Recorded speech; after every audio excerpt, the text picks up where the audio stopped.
ਸਵਾਗਤ ਹੈ ਜੀ ਅੱਜ ਦੀ ਕਲਾਸ ਦੇ ਵਿੱਚ ਜੋ ਮਾਸਟਰ ਕੈਡਰ ਦੇ ਨਾਲ ਸੰਬੰਧਿਤ ਹੈ। ਇਸ ਦੇ ਵਿੱਚ ਆਪਾਂ ਕਰ ਰਹੇ ਹਾਂ ਕਹਾਣੀਕਾਰ ਨਾਲ ਸੰਬੰਧਿਤ।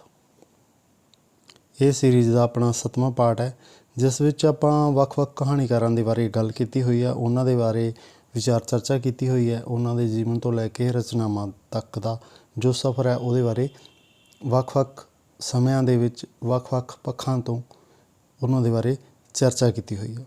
ਬਰਿਆਮ ਸੰਧੂ ਦੇ ਬਾਰੇ ਗੱਲ ਕਰਦੇ ਹਾਂ ਜੀ। ਉਹਨਾਂ ਦੇ ਜੀਵਨ ਕਾਲ ਦੀ ਆਪਾਂ ਗੱਲ ਕਰਦੇ ਹਾਂ। ਜਨਮ 10 ਸਤੰਬਰ 1945 ਦੇ ਵਿੱਚ ਹੁੰਦਾ। ਇੱਕ ਕਹਾਣੀਕਾਰ ਦੇ ਤੌਰ 'ਤੇ ਉਹਨਾਂ ਨੂੰ ਪ੍ਰਸਿੱਧੀ ਹੈ।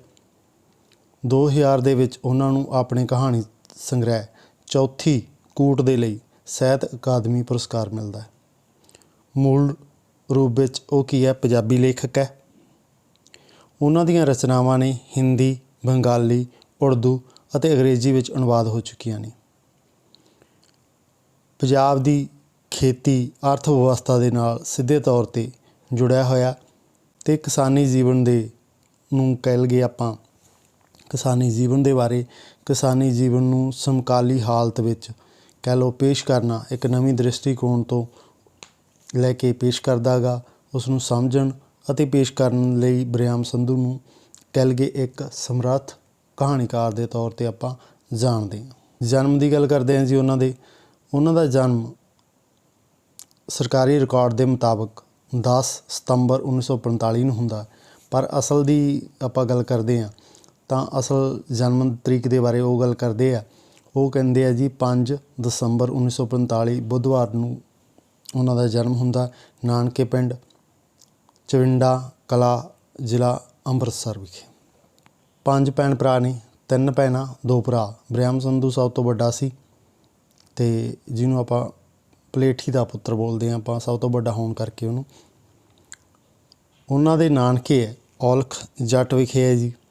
ਉਹਨਾਂ ਦੇ ਪਿਤਾ ਆਲਸੀ ਸੁਭਾਅ ਦੇ ਹੋਣ ਕਾਰਨ ਪੜ੍ਹਾਈ ਦੇ ਵੱਲ ਬਹੁਤਾ ਧਿਆਨ ਨਹੀਂ ਦਿੱਤਾ।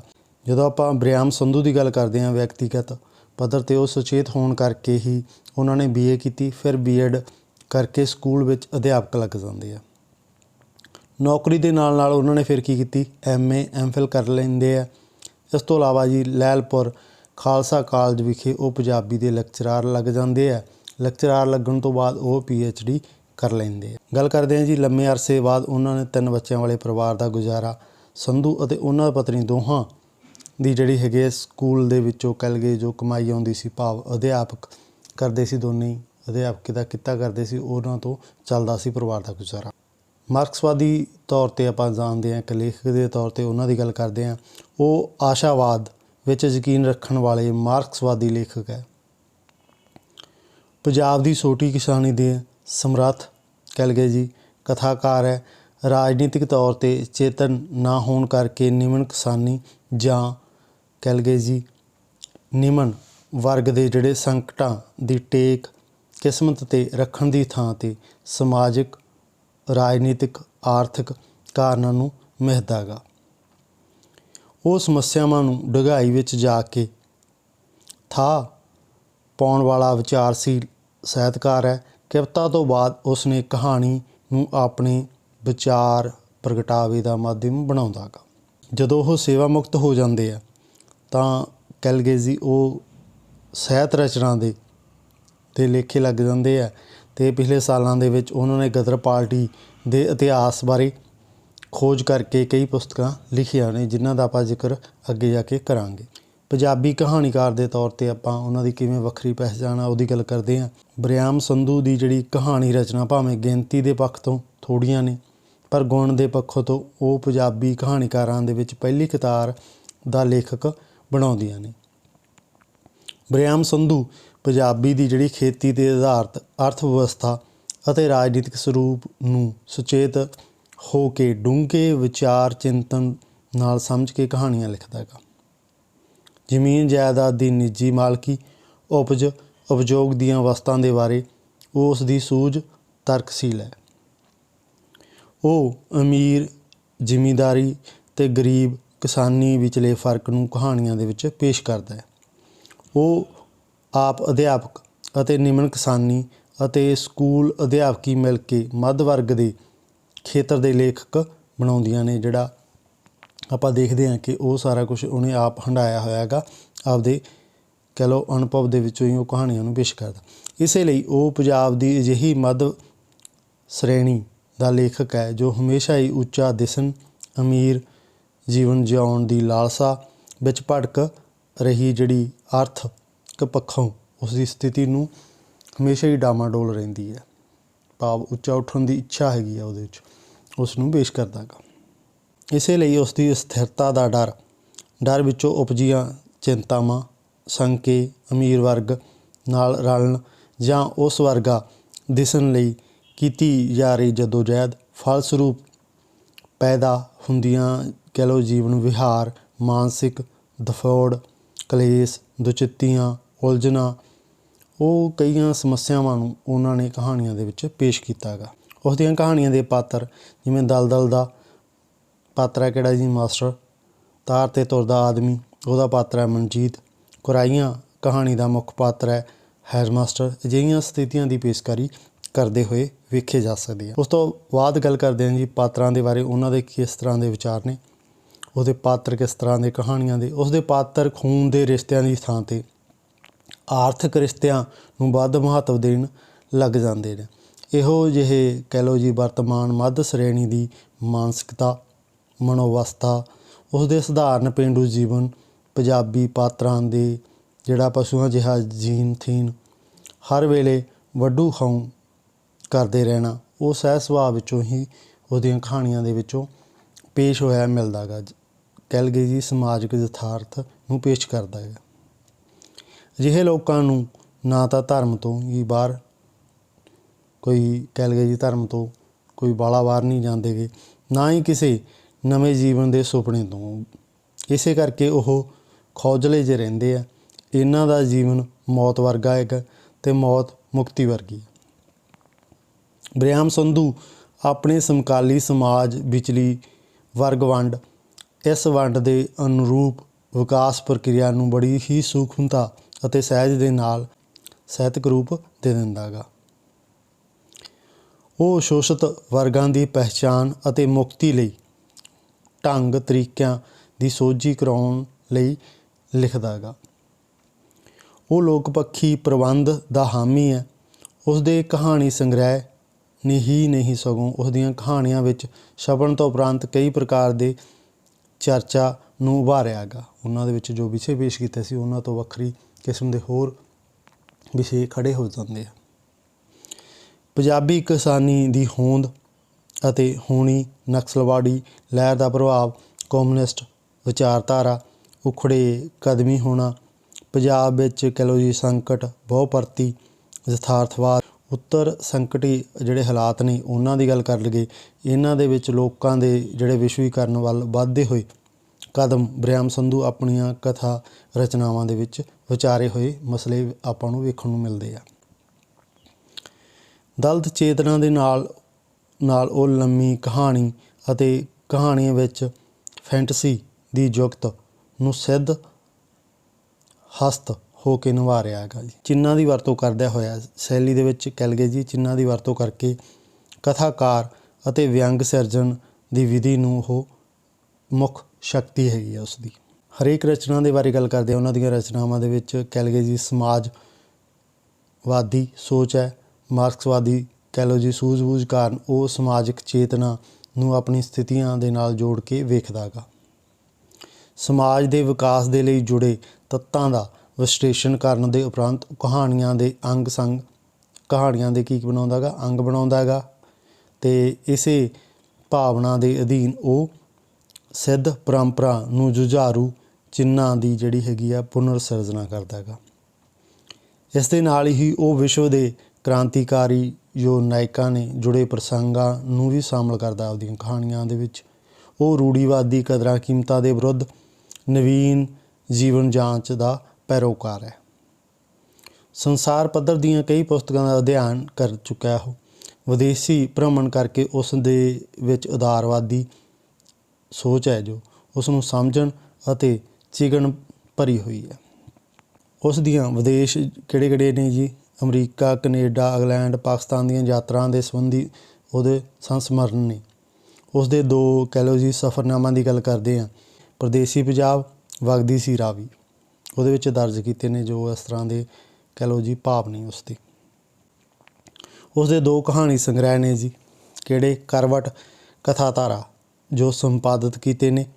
ਆਲੋਚਨਾਤਮਕ ਪੁਸਤਕਾਂ ਦੀ ਗੱਲ ਕਰੀਏ, ਕੁਲਵੰਤ ਸਿੰਘ ਦਾ ਕਹਾਣੀ ਸੰਸਾਰ, ਪੰਜਾਬੀ ਸਾਹਿਤ ਜਗਤ ਨੂੰ ਅਰਪਣ ਕੀਤੀਆਂ ਨੇ। ਇਸ ਤੋਂ ਇਲਾਵਾ ਜੀ ਦਲਿਤ ਵਰਗ ਦੇ ਨਾਲ ਵਿੱਚ ਉਹ ਜਮਾਤੀ ਚੇਤਨਾ ਉਜਾਗਰ ਕਰਨ ਵਿੱਚ ਯਤਨਸ਼ੀਲ ਹੈ।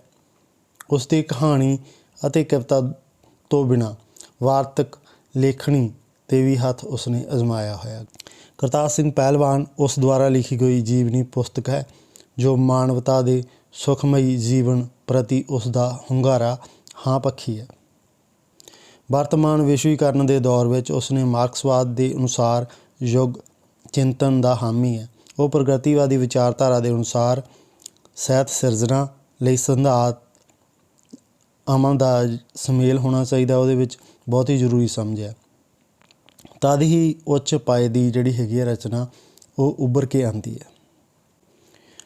ਐਗਜ਼ਾਮਪਲ ਲੈਂਦੇ ਹਾਂ ਜੀ, ਵਾਪਸੀ, ਡੂਮ, ਅੰਗ ਸੰਗ, ਸੁਨਹਿਰੀ ਕਿਣਕਾ, ਕੁਰਾਈਆ, ਭੱਜੀਆਂ ਬਾਹਾਂ ਅਤੇ ਹੁਣ ਮੈਂ ਠੀਕ ਠਾਕ ਹਾਂ। ਚੌਥੀ ਕੂਟ, 9/12/10 ਉਸ ਦੀਆਂ ਜਿਹੜੀਆਂ ਵਿਸ਼ਵ ਪੱਧਰ ਦੀਆਂ ਕਹਾਣੀਆਂ ਨੇ ਜੋ ਬਹੁਤ ਹੀ ਜ਼ਿਆਦਾ ਪ੍ਰਸਿੱਧ ਹੋਈਆਂ ਨੇ।